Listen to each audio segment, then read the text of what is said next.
Hi everyone, welcome back to our channel.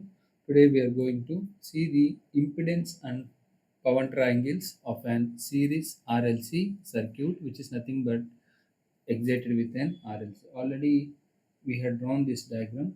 Just only draw only the resultant impedance and power triangle. Okay, so here we are going to have V is equal to VR plus VL minus VC. This is when XL value is greater than XC value is the what we are going to get here. Okay, and next we are going to get the second condition. So already I discussed this in the previous. Those who are unable to understand it, you can refer the previous video. And next we are going to get XL value is less than XC. Here capacitance value is greater. Okay, and we are going to get the vector equation as VR plus VC minus VL. Okay, so this is what we are going to get. So in order to draw this diagram, first we want to express them in the required form. So this I can write down I into Z, this I can write down I into R, this I can write down I into J XL, this I can write down I into minus J XC ohms. Okay, so here I can write down V is equal to I into Z. This is nothing but I can write down I into R. This I can write down plus I into minus J XC. This I can write down I into J XL ohms. So from here, if you take I as common, then Z is equal to we are going to get R plus J into XL minus XC factorial. Okay, and here if you take I as common, Z is equal to R minus J into XC minus XL. Okay, so this is how we are going to get the value of impedance. Okay, so initially let us try to draw the vector diagram. So here we are going to have two conditions. So first condition is this one. Okay, so here inductance is greater but capacitance is lower. But here inductance is lower, capacitance is greater. These are the two conditions we are going to get. Let's try to draw the vector diagram. So first vector is V at an angle 0. Next one is I at this nothing but VR at an angle 0. And next we want to draw XL minus XC. XL minus XC means, so here we are going to get plus J XL minus XC is nothing but 90 degrees we are going to get. Okay. So here we are going to get VL minus VC. So in order to understand this, you can refer the previous video. So this is the magnitude of VC and this is the complete magnitude or original magnitude of VL. So VL I can write down it as I into XL at an angle of 90. Okay, that's why it is moving upward direction. But here when you draw the value of VC is equal to I into minus JXC, I can write down I into XC at an angle of minus 90. Minus 90 means, so this will come downward direction. So when you draw this same line, to extend it and try to draw the line with same magnitude, then we are going to get this value. This is nothing but VL minus VC. V is equal to VR plus J into VL minus VC is the vector we are going to get, where this is called vector addition. So from here, so this is there. Divide this completely by Z. Okay, divide this complete diagram into 1 by I. Okay, then automatically this V into R I can write down it as IR. This I can write down it as I into XL minus XC.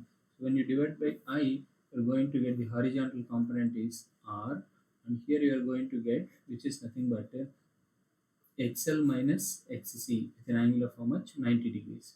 So XL minus XC. So this how I got 90 is XL minus XC at an angle of how much? 90. So 90 means we have to rotate in clock counterclockwise direction. So if you add it, then you are going to get the impedance triangle. So that is how I constructed this impedance triangle. So this is nothing but voltage triangle. This is nothing but the impedance triangle. And now for this triangle we want to get the power triangle. Okay, so how to get the power triangle? So this VR already we discussed. We can write down this as V cos phi. Okay, and this we can write down it as V sine phi.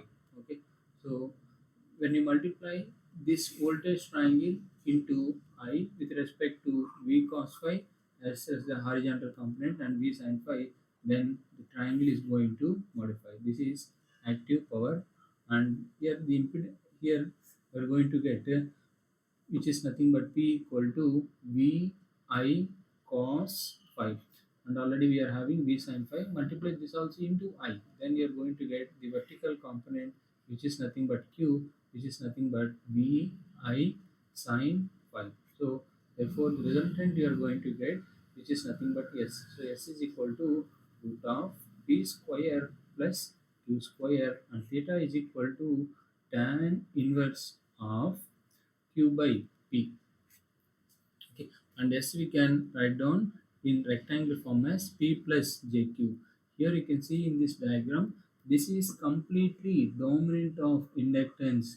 This diagram is moving up. Why? Because this is the voltage diagram. Okay, so here you are also getting inductance. This is the impedance diagram of impedance, and this is the power triangle of the inductor. But the capacitor, everything is reverse here. So here, what is the impedance we are going to get here? So the impedance what we are going to get here is, this is R, and you can see the where the angle is XC minus XL at an angle of minus J. Minus J means it will come to the downward direction. Why? Because in the downward direction we have minus theta. So this we are going to get as XC minus XL multiplied with minus J. Okay, and resultantly we are going to get Z. Therefore this is nothing but how much angle it has made. It is nothing but how much? Minus 90. Therefore the total impedance offered is equal to R minus J into XC minus XL is the total impedance. Therefore Z we can write down it as root of R square plus XC minus XL whole square, and we are going to get tan inverse of XC minus XL divided by R is the total impedance available. So here we can write down, as already I told, this diagram we are going to get in reverse here as a horizontal component of V cos phi, as a vertical component of V sin phi, as the remaining as V. Why? Because V is equal to V cos whole square plus V sin whole square into root. So how I got this? Just by assuming a phase angle of phi here. Okay, so it's already solved in the previous derivation. Just to go through it, you can get the horizontal component as V cos phi and vertical component as V sin phi. Just multiply this equation into I. Therefore we are going to get the horizontal component is V I cos phi, where this power is called active power, and the downward direction we are going to get this power, where this is called V I sin phi, where this power is called reactive power. The vector addition of P plus JQ, S is equal to, you can see here, P minus JQ, and you can see these diagrams are representing completely capacitive in nature. This is also the capacitive vector diagram for impedance triangle. Okay, so this is the vector diagram for impedance triangle. This is nothing but voltage triangle. Okay, so this voltage triangle, when you divide it by I, you get the same. And here also this triangle you multiply with I, then you are going to get this triangle, where this triangle is called power triangle. So here we are going to get Vi cos phi, where this power is called active power, and it is indicated with kilowatts. This power is called vertical power, or this power is called reactive power. So you can see the angle, this Q is there in imaginary part. Therefore this power is called reactive power, or this power is called imaginary power. Okay, so and the units of this reactive power is kilovolt ampere reactive, and S is called as the apparent power, where this is an vector addition. So here S we can write down it as root of P square plus Q square, and theta is equal to tan inverse of minus Q divided by P. Automatically we get the same. This is for to represent the apparent power in polar form. Okay, so that's how we are having the three powers. Very simple to understand, no need to confuse. If you understand the previous from the video one, you can understand how we got VL minus VC, which is in upper side, how we got VC minus VL to the downward direction. That's how we are getting the same powers here. So here this is the voltage triangle, and this is also voltage triangle. Into I, if you multiply, then you are going to get the four triangles divided by I. Why I am dividing with I means voltage is there. I have to divide with I, then I am going to get the impedance triangle. So this is the corresponding impedance triangle for inductive nature. This is the corresponding impedance triangle for capacitive nature. This is the power triangle. Here the power triangle, here we are going to get S is equal to P plus JQ. So here what is the angle made? It's nothing but P plus Q. The angle is how much? 90 degrees. That's why it has gone up with an angle of how much? 90. So the base for all this is very simple. So if the phasor is rotating, the reference phasor rotating in counterclockwise direction, I am taking it as positive. If it is rotating in clockwise direction, then I am taking it as minus 5. So this is how I analyze the voltage triangle and impedance triangle as well as the power triangle when inductive is higher. First case is purely inductive, I am taking not purely inductive. Inductance is very high than compared to capacitance. Here capacitance is very high than compared to inductor. Okay, so these are the two cases to what we are going to get. Hope you are able to understand.